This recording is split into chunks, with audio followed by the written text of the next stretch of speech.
नमस्कार दोस्तों, आज हम बात करने वाले हैं सफ़ेद और काले धुआं दोनों पर।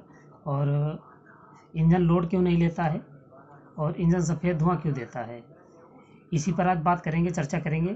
तो दोस्तों लास्ट तक वीडियो देखें और अगर हमारा वीडियो अच्छा लगेगा तो सब्सक्राइब जरूर कर लेना।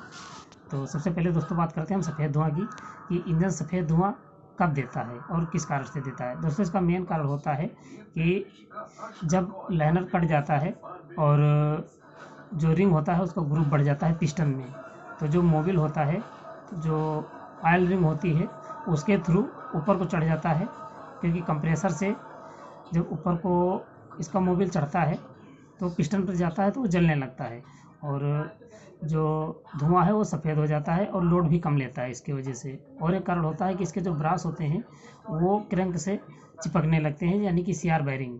अपने अपने क्षेत्र के हिसाब से हर एक पार्ट के नाम अलग अलग होते हैं। तो जब वो चिपकने लगता है तब भी इंजन लोड नहीं लेता है और सफ़ेद धुआं देने लगता है। और क्या होता है, ये तो हुई सफ़ेद धुआं की बात। और जो काला धुआं देता है उसके बारे में बात करते हैं कि उसका क्या कारण होता है। उसके लिए जो आपका हेड है, अगर हेड की जो इनलेट वाल है वो अगर सही तरीके से खुल नहीं रही है, यानी कि अगर ज़्यादा टाइट है, तो उसका काम होता है कि एयर लेना और डीजल को जलाना। अगर वो सही तरीके से खुलेगी नहीं और एयर नहीं पाएगी तो डीजल सही से जला नहीं पाएगी, जिसकी वजह से क्या होगा कि कुछ डीजल जलेगा और कुछ सीधा निकल जाएगा, जिसकी वजह से क्या होता है, काला धुआं होता है और वही धुआं जाकर आँखों में लगने लगता है। और इसका बोर से भी संबंध होता है कि अगर बोर आपका कट रहा है तब भी आपका जो इंजन है वो काला धुआं कभी कभी देने लगता है।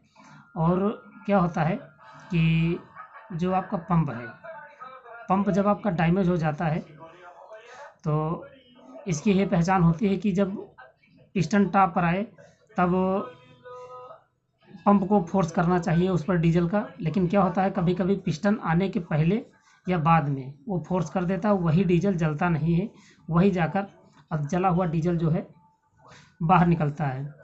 और कभी कभी कुछ सिचुएशन में ऐसा होता है कि जो इंजन पानी पर चलते हैं उनके पंखे की बेयरिंग जो है टूट जाती है और वो इंजन जो है धुआं देने लगते हैं। लेकिन उसमें एक ये शर्त होती है कि अगर इंजन आपका डीजल ज़्यादा खा रहा है तब तो समझ लीजिए कि आपके इंजन में ये बेयरिंग की दिक्कत नहीं है। और इसके बेयरिंग और जो अल्टरनेटर पे इंजन चलते हैं उनके डायोड ये आप चेक कर लें, क्योंकि काला धुआं इसे देता है और इंजन बहुत ही दबकर चलता है ये। और इसके साथ साथ में आपको एक काम और भी करना होता है कि जो एयर क्लीनर का टॉप लगा होता है, एयर जिसको एयर क्लीनर कहा जाता है, अगर वो सीच हो गया है या चिपक गया है तो क्या होगा कि आपका इंजन धुआं देने लगेगा। उस शर्त में आपका इंजन या फिर सफ़ेद दे सकता है या काला दे सकता है, क्योंकि जो इंजन है वो सही तरीके से जब एयर नहीं पाएगा तो डीजल जलाने की क्षमता इंजन के पास नहीं बचेगी और वो लोड भी नहीं लेगा। तो दोस्तों ये मैंने दोनों धुआं के बारे में आपसे बात की कि कैसे क्या ये जो है धुआं देता है। और कभी कभी कुछ चांस में ऐसा भी आया है सामने कि जब नोजल जाम होता है तब ये दिक्कत आती है, लेकिन ये बहुत ही कम होता है। लेकिन जो मैंने दिक्कतें बताई हैं ये इसकी अहम दिक्कतें होती हैं। तो दोस्तों जब कभी भी आपका इंजन सफ़ेद या काला धुआं दे तो इन पार्ट को आप चेक कर लें कि इनकी जो मेन दिक्कत होती है यहीं से आती है। तो दोस्तों नेक्स्ट वीडियो फिर मिलते हैं, तब तक के लिए जय हिंद, जय भारत।